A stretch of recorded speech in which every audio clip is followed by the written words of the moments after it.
Hello, my friends over at Face to Face Games. This is Travis Simulan Sowers, and I'm here today to make the case for Crimson Vow. I've seen a lot of content creators and a lot of people who I respect in my chat that do a lot of drafting come back and say that they're over the format and that they don't enjoy it. And I think that it's a very rewarding format. I think that it's a very skill-intensive format. It's actually my favorite format that has come out this year. Like we've had Kaldheim, we've had Strixhaven, we've had Midnight Hunt, we've had Adventures in Forgotten Realms, and out of all of those, this is my favorite one for the year. I'm very passionate about this format, and I'd like to share with you why I like it so much, and hopefully encourage you to keep drafting it.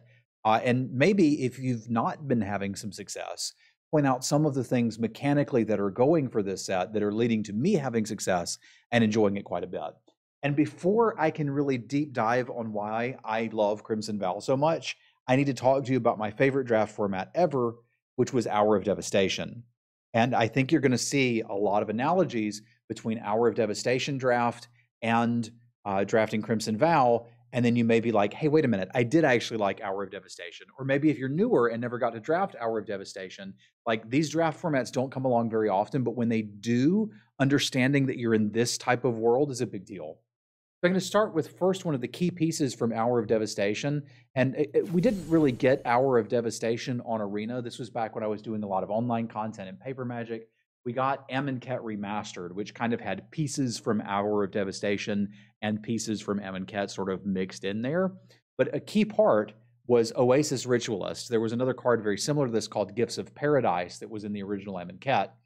What's interesting about this, and I believe you'll see the parallels in just a minute, is that you could tap this creature to get 2 mana of any one color.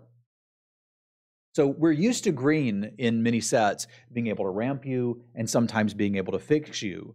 But a distinctive piece of green in Hour of Devastation and in Crimson Vow was that green fixes you for 2 pips. Because if you'll note, there's an aura in Crimson Vow that lets a land tap for 2 mana of any color. And there's a 3 mana 2/3 that taps for 1 mana of any color unless you flip it, in which it'll tap for 2 mana of any color. That means a key piece of all of the green archetypes in Hour of Devastation and in Crimson Vow was that you can splash a double pip card. Now, why would that be a big deal? If you think the rares are kind of busted in that set, you should see some of the ones here. Glorybringer is the one that people always remember. Like, this was just a rare. It was a 5 mana 4/4 flying haste that killed one of your dudes. Like, and if we get up into some of the mythics, my goodness, does it get really uncomfortable quick. There were a lot of just the bombiest of bomb cards. The gods are the ones that spring to mind initially. The Scarab God, you were never beating this in Limited. This is a 5 mana 5/5. At the beginning of your upkeep, it drains your opponent, and you can just cast crap from the graveyard. Your crap, their crap, doesn't matter. Got a removal spell for it? Doesn't matter. It's coming back into my hand. You can't actually kill it. Like, there were the bombiest of bombs here.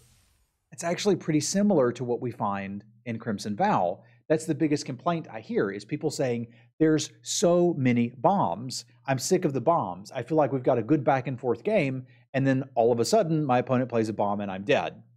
That was a similar play pattern that you would have in Hour of Devastation. But there's a reason that these two sets needed to have incredibly powerful bombs and things that were very difficult to answer. And that reason is the consistency that you're able to get from the sets. Hour of Devastation had cycling packed onto a lot of things. Like, the mechanic appeared at common pretty consistently. This was in both Amonkhet and cycling.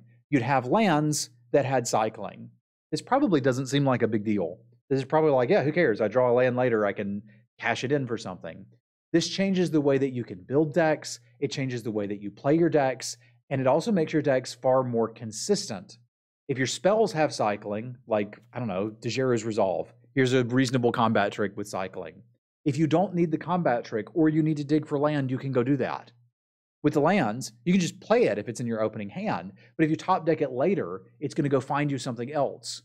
Mechanics like this lead towards you having less mana screw and less mana flood. That is where most of the variance is in Magic. So in a set like Midnight Hunt, and I've made this comparison many times on stream, and I think it's incredibly apt.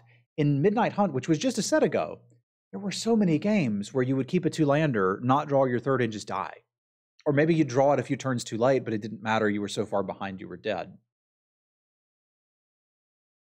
There were other times, and again, Midnight Hunt was a particularly egregious one for this. I want to do a refresh here. Let's look at commons that are 6 cost. Oh, I've still got it on Amonkhet. I need to take it off of Amonkhet Remastered. We've got common, collected and not connected from Innistrad Midnight Hunt. Why do you do this? We reset filters. Here we go. 6 and 7 plus commons. Oh yeah, it's not showing them because there aren't any. Okay, that was the issue here. Yeah, okay. It's like, why are they not there? And it's like, oh yeah, that was my point. Whereas if we take it here and bump it, all of a sudden there are actually commons that you can use in 3 of the colors that you can happily play and a common 6-mana removal spell. What I'm getting at is, in Midnight Hunt, if you didn't draw enough lands or didn't like curve out, so to speak, you died. And if you drew too many, you died because there wasn't anything to do with extra lands. Sure, there was flashback on some of the cards, which was a kind of a big deal. But there was no way to alleviate that variance. Okay, so that's led us to Crimson Vow and what I want to talk about here, because we had cycling in Hour of Devastation. What do we have in Crimson Vow? What do we have that starts to appear on the commons that is going to let us do that? Well, it's pretty easy to figure out what it is when you get to the black and red cards, and it's blood tokens. This basically gives all of the cards in your hand cycling 1, right? So this is giving us the consistency that we saw on the cycling cards in Hour of Devastation. If we can just cash in an extra creature when we need to find a land, or the extra lands that we're top decking for some more action, then our deck is going to get far more consistent. That's removing variance. That's why we need these strong bombs in the format. If you don't have them, the best player is going to win 90% of the time instead of 60% of the time, or 70% of the time, right? If they're just going into a queue, right? Like I expect to win something around 65% of my matches against a random opponent. Sometimes I'll be playing somebody who's very good. Sometimes I'll be playing somebody who's not. But I'm expecting that I'm at a higher end of the skill level, but we don't want a format where I win 90% of the time. I've actually had that format. I'm kind of going off on a tangent. Thank you for coming to my TED Talk. Vintage Masters in Magic Online years ago was an absolutely broken format, and I had a 93% win rate.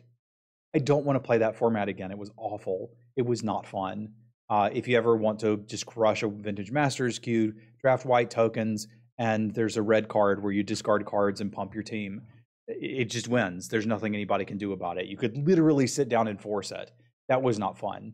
For me, a draft format is fun when the gameplay portion and the draft portion both feel like a game rather than an activity. And I'm, again, going to make some comparisons to Midnight Hunt, and I know I'm kind of going down a winding road here, but we'll get to the point. In Midnight Hunt, I felt like the draft portion was a bit of an activity before we started to play the games, because you could quite literally sit down and before you opened your first pack say, I'm just going to force blue-black zombies and get a pretty good deck. And if you really sat down and worked and tried to figure out what was open, you could get a pretty good deck. A lot of the decks looked the same because there were no expensive cards to play. It was all just what manner of cheap cards do you want to play while you're going through. In Crimson Vow, you can't do that. This format rewards you for drafting what's open, for figuring out what your neighbors aren't playing, and then getting into that. And that is what I really enjoy. Yes, you'll be entering maintenance. That's great. We're trying to do a video here. Buzz off. So that's why I like it, is the draft portion is interesting and the gameplay is interesting. I know I'm referencing a lot of old sets, but a long time ago there was a format called Khans of Tarkir, and it had some very fun gameplay moments, but the actual draft portion was kind of boring. I think Crimson Vow is actually hitting on both ends of that. Anyway, back to the original point. Much like the cycling in Hour of Devastation, we have blood tokens that are going to help us with Mana Screw and Mana Flood if we're playing black or red. There's a few cards that make blood tokens in white and blue, and they are cards that are sought after and played, but there's another way to alleviate some of that in blue and white with cards like Kindly Ancestor, where you get these disturbed creatures that can come back as an aura. By making each one of your cards count for 2, we can kind of fix the flood aspect a little bit, especially since some of them are priced to move, frankly, like with something like Drogskull Infantry. Now, I think the biggest downside to this format is that there's not really a great way to recoup card advantage in green. I think that's a big problem.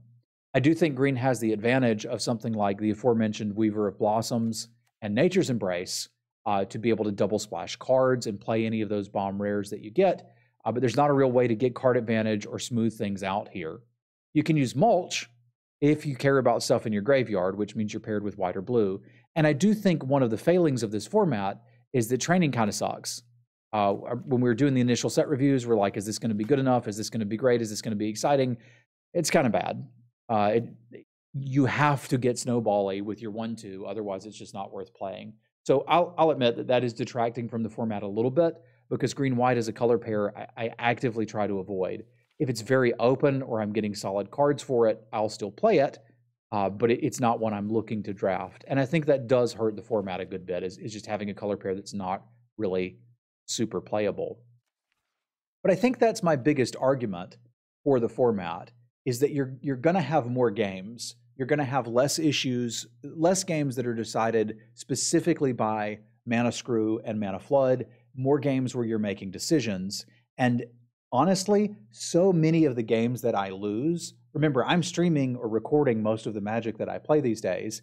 I can go back and look, and I do.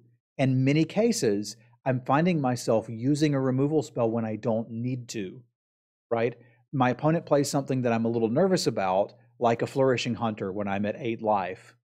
And I have a Scorpion in play and a Wolf Strike in hand. And like normally you'd be thinking, okay, let's kill the 6/6 so that they don't, have a removal spell and put me to 2. You kind of can't do that in this format, right? Like, it's instant speed. I can leave it up. If they have a removal spell, I'll just get the Hunter. It's just me being lazy. Whereas the next turn, they tap out and play a 7-mana bomb, Toxrill or something. And it's like, man, I sure wish I had that Wolf Strike. And I'm finding that to be the case so often. It's almost like when I have a removal spell in hand, I just set it aside and say, I'm only using this if I'm actively going to lose the game right now. Right? So I found that a lot of times I can still play around these bombs and play into these bombs. I've also found, and this is, I guess, a case for best of 3 drafting as well, I found that in best of 3, once I know what their bombs are, I can find some more narrow answers to them. Crushing Canopy being an excellent example of a sideboard card, and even a well-crafted Syncopate. If my opponent is looking to kill me with a particular 6 or 7 drop, like I've had decks that had virtually no removal, but been able to sideboard in counter spells and use those to great effect to stop my opponent's bombs once I knew where they were on their curve and when to look out for them. So I think a lot of the complaints about the format being too bomb heavy is really a complaint about people having developed a habit in the previous sets, which was legitimate. You didn't have to save your removal. You could casually use removal to force damage in Strixhaven, in Midnight Hunt, in Kaldheim, in Adventures in Forgotten Realms, and not get punished for it. Because it's not like your opponent was going to untap and play something that would just immediately take over the game. Those cards just weren't there. But there also wasn't that level of consistency where you could make sure that you hit your land drops all the time, and that if you drew too many lands, there's an outlet for that. So I would encourage you, if you've given up on Crimson Vow, to try it again and look at these things and think about how many non-games you're playing versus how many non-games you had in Midnight Hunt. And again, by non-game, I mean one where you kept a 2-lander and missed your 3rd land and died, or you kept a 5-lander and then just flooded out. Because that happened to me a lot in Midnight Hunt. And I can recall it happening to me somewhat in some of the other formats as well. Strixhaven was at least consistent with the mana, and I like that aspect. So look at that, pay attention, and give this another shot. Hold on to your removal and be careful about what you're targeting with it. Only use your removal when you absolutely have to. This is my favorite draft format of the year. I think I'll be happily drafting this one right on through until Neon Dynasty comes out, which I'm excited about. but it's just after a format's been out for a month, I'm usually not still this passionate about it. And I'm also not used to so many people stopping by the stream and being like, I hate this format. When's it going to be over? And I'm like, my dudes, my dudettes, this format's great. You need to change your mindset a little bit and you can really enjoy it. And I do think that saving removal to only interact with bombs is the biggest piece. And one last little secret, the allied color pairs are better than the enemy color pairs, but don't tell anybody you heard it here. All right, thank you for watching. Go buy something from Face to Face. I'll see you next week with some more knowledge bombs.